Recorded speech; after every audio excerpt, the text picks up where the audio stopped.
Welcome to the final episode about crystals. Today's lesson will be split into two parts. We're going to start today's lesson by talking about orgonite, and then we're going to move on to what I call the crystal movement.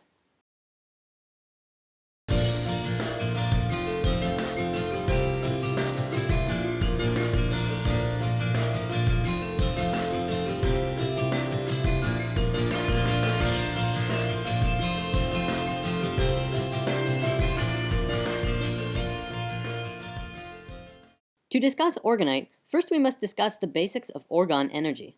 Simply put, orgone is energy. In fact, it's another name for the multi-named etheric energy that is everywhere and embodies all things. Reiki energy, prana, biomagnetic energy, chi, soft electrons, and life force energy are all names for the same thing. An orgone matrix or orgonite crystal device is a device that provides assistance with working with these etheric energies. Orgonite both releases orgone energy when stimulated by other forms of energy and has the capacity to change orgone energy from one state to another. It is especially suited for dissolving negative energy in an area and converting it to balanced, healthy energy. This makes it especially useful in a wide range of applications, from alternative health, radionics, and other traditional metaphysics. Where did orgonite come from? Well, in the 1930s and 40s, Dr. Wilhelm Reich was able to detect and measure the existence of etheric energy, which he called orgone, using a modified Geiger counter. He determined that by stacking alternating layers of fiberglass, which is an organic substance, and steel wool, an inorganic substance, you could attract and collect orgone energy of both positive and negative polarities. He called the positive energy POR and the negative energy DOR, which stands for positive orgone and deadly orgone. He began constructing a device that was able to successfully heal his patients of various ailments, including various forms of cancer, by having them sit inside the box for periods of time. In 1986, scientists at the University of Marburg in Germany published the results of a blind study, which showed that 30-minute orgone accumulator treatments caused a consistent psychological effect. They published that their investigations displayed evidence for the assumption that the properties of orgone accumulators and its effect on humans factually exists. Reich's work continued into the 60s by a really open-minded Russian scientist named Dr. Nikolai Kozyrev, among others, who also scientifically proved that such unseen energies do exist all around us. This work led to the Soviet military using torsion field sciences in their military defense applications, which shows that amazing discoveries that can change the world can both be used for the light as well as the dark.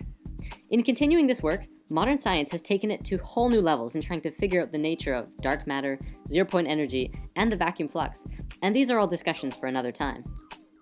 In 2000, orgone accumulators came into being when Don and Carol Croft discovered through much research that mixing organic fiberglass resin and metal chips poured into small molds like paper cups and muffin pans would produce a substance which would attract etheric energy. Then, by putting crystals into the mix, you get something even more amazing. Carol Croft, who was incredibly gifted in sensing etheric energies, found that adding a quartz crystal to the orgonite would cause the orgonite to not just attract all kinds of energy, but rebalance and transmute all of the negative energy into positive. As we learned in Crystals 1, this is because the molecular structure of quartz is incredibly stable and harmonically aligned with the geometry of the universe. Organic substances attract and hold a scalar charge, while metallic substances tend to repel it. Basically, orgonite pulls in bioenergy, and while energy is inside the device, metal particles and organic resin both push and pull on it in all directions at the same time. This puts friction on the energy, where the crystal will begin to create order from chaos by aligning the structure of the energy into a more positively aligned pattern. Crystals and gems all have their uses that we've looked at, and orgonite does too. Orgonite is good for putting in an area that is needing a transmutation of a lot of negative energy into positive energy, and depending on what that situation is, you may need lots or very little. There's actually one final thing I'd like to bring up about orgonite, which is actually called tower busting. It has been widely experienced that the widespread use of cell phone towers create a thick blanket of DOR or negative orgone energy around the areas between them. This saturates our homes and communities with negative energies that promote drought, negativity, fear, and so on. I'm not saying that the towers are causing the negativity of the world, but perhaps just stimulating or intensifying it.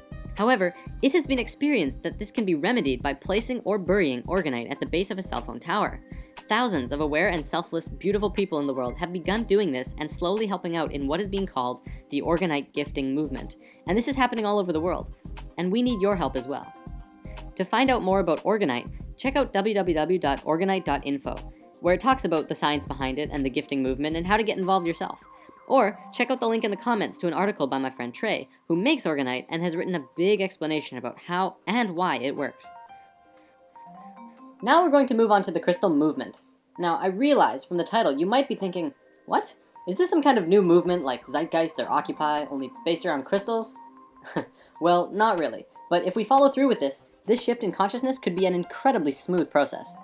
Crystals, being conscious, don't just like sitting around in the same spot all the time. They like to travel, just as most people do. Crystals move about when they want to. They change owners, jump out of your pocket, and flat out abandon you when the time is right for them. If you are in tune, you will be able to know when a crystal is ready to move to someone or somewhere else. Just like people, when we are done with a task, it might be a time to move on to something new. Crystals are the same way.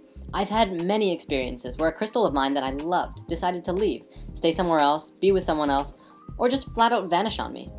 It's all fine though, because that's where it went, which means that's where it needs to be. The crystal movement is about the movement of crystals across the world and into the hands of the people.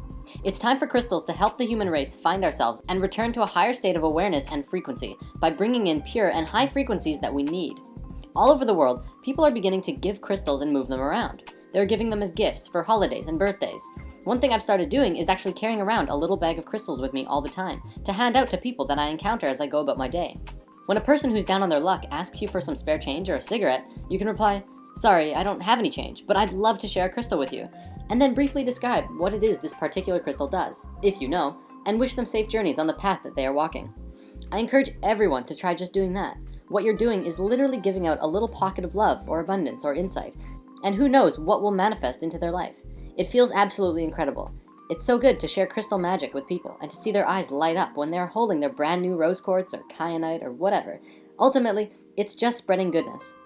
If you're shy and don't necessarily want to hand them out to strangers, you could also just leave them wherever you go. Jim Carrey said that he used to go around and write, "Have a great day" on $20 bills and leave them around the city for others. You can do that with crystals.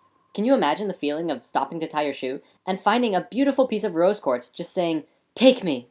Now imagine being able to give that to others. Compassion, love, and gratefulness are such powerful and incredible emotions and frequencies, and love will be the force that brings us together. Now, we have mainly been focusing on what smaller crystals can do. Pocket stones are wonderful on an individual basis, but now let's come up with some ideas that we could do with larger crystals. Large crystals are very powerful. You can do a lot with large crystals, and you can help a lot of people if you put them in the right places. For example, putting large geodes for healing and love in hospitals could help many, many people recover incredibly quickly. Crystals around your home can influence or aid in your family life. Putting crystals in the classroom could help students both learn and grow more as individuals and communities. We could install large crystals of abundance and love into homeless shelters, and who knows what could happen. Even smaller businesses can benefit with some crystals around the office or work environment. I feel it's very important that we start investing in crystals and fast, not because of the economic reasons, but because of what it will do for us and what beauty and love it could bring into our lives. So how do we do this? This is probably something that needs some organization, and we need to follow through. On the Spirit Science website, we've been partnering and working with many people who work with crystals. Our friend Kiko makes chakra necklaces, which you can get through the site. We're also working with my friend Trey, who makes Orgonite to help get as many of these Orgonite devices out to the world as possible. How about bigger crystals? We feel this is going to work on a community basis. Obviously, not many people have hundreds of dollars to spend on crystals to share with their communities or workspaces, or local hospitals, shelters, and schools. However, collectively we do.